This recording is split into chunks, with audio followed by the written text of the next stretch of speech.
I definitely want to talk about strength training with you and the role that that plays. And I guess we could kind of tie this back to the Ethiopian runners as well, because I think you said that you watch them do a lot Yeah, of yeah. strength training.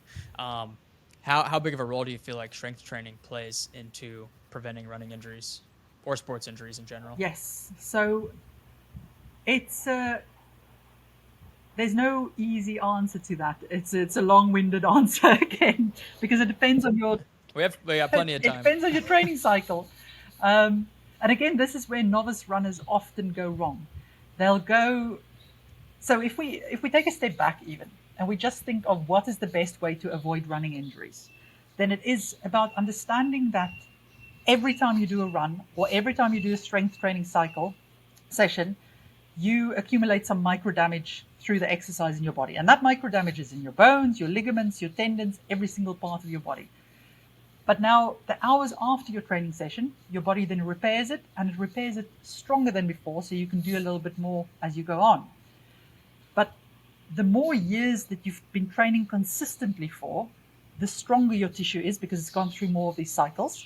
But the better your body is also at repairing everything more quickly. And then you've also got genetics into that. And that's why experienced runners who's been consistently running for several years can train many more days in a row without recovery days. And they can, even for their recovery days, can be a run. Whereas if you're a novice runner, you need days of no running. And you've really got to think about that volume. Now, if we come in with strength training on top of that, strength training has been shown to really give you resilience in your muscles and your tendons and help avoid those overuse injuries. But if you're going to lop strength training on top of your other training and not reduce it or bring it in slowly, you're also just going to overtrain everything. So the worst thing you can do is say, right, I'm starting training for a marathon, so let's ramp up some strength training as well because I heard I had to do that. But now you've got strength training load plus increased running load, the wheels are going to come off. So you have to build your base in strength training in the season where you're just doing your base miles. And then when you transition to marathon training, at the beginning stages, you reduce your strength training, really quality sessions, and even in the last couple of weeks, I would possibly leave it out depending on how your legs feel. So I would say strength training is important, but it's always relative to the rest of the stuff you're doing in your program. Are there specific strength routines or different strength exercises that you would like if you can only pick a handful of them for runners? Which ones would you pick? Well, I'm a very lazy runner when it comes to strength training, so I can tell you what my favorite is. So if I had to choose my favorite strength training exercise, if we think of you want to strengthen the glutes, you want to strengthen your quads, your hamstrings, and your calves, and you want to get some mobility through all of that. So I love working up to the point where I can do single leg high bridges. So lying with my heel pressing down on a chair, up and down on one leg, 3 sets of 15. If I can get to where I can do single leg box squats from a chair level. But I usually, when I start with those at the beginning, you've got to start quite high and move your way down. But if you can do 3 sets of 15 single leg like that, then you know your quads are strong and your glutes are really strong. Then for the calves, good old calf raises. I usually try to find something that makes me tired within 10 repetitions. Then I know if I do my 3 sets, that's pretty good with that. Yeah, to be honest, that's my three.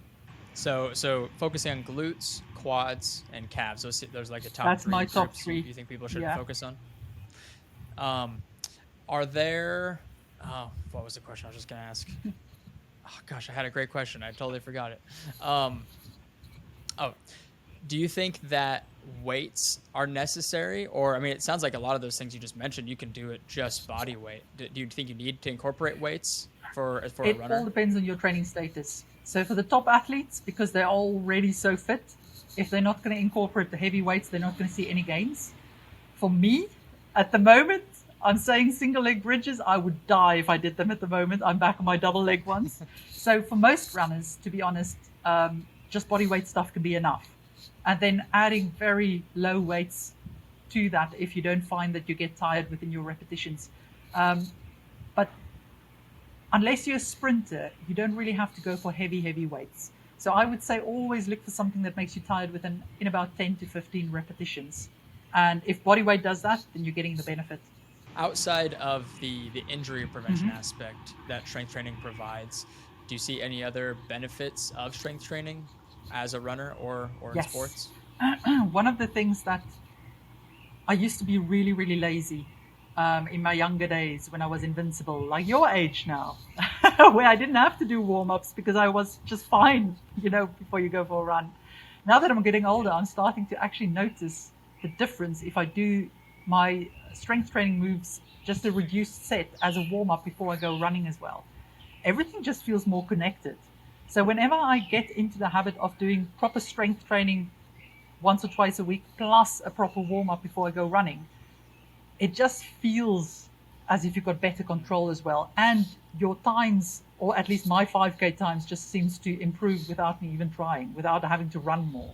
Yeah, I think the what I know from strength training is so much of it is based on your Mm, nervous system, and I think through that you can develop a lot of the mind to muscle connection, if if that's a real thing, I guess, and just becoming more in yeah, tune with your body. And I think there's a lot to be said just about the power absolutely. output that you can get from your legs. If you can lift heavy squats or heavy deadlifts, and you're just developing more and more power Yes, in those legs and the fast twitch muscle fibers as well. absolutely. And you're so right with the mind body connection there, because what happens is the more muscle fibers you or the heavier the thing is that you lift, the more nerve endings actually have to fire, and the more everything wakes up. And that's actually the first few weeks of strength training. They reckon it's not because we gain muscle mass that we get stronger, it's just because your nerves actually wake up and take note.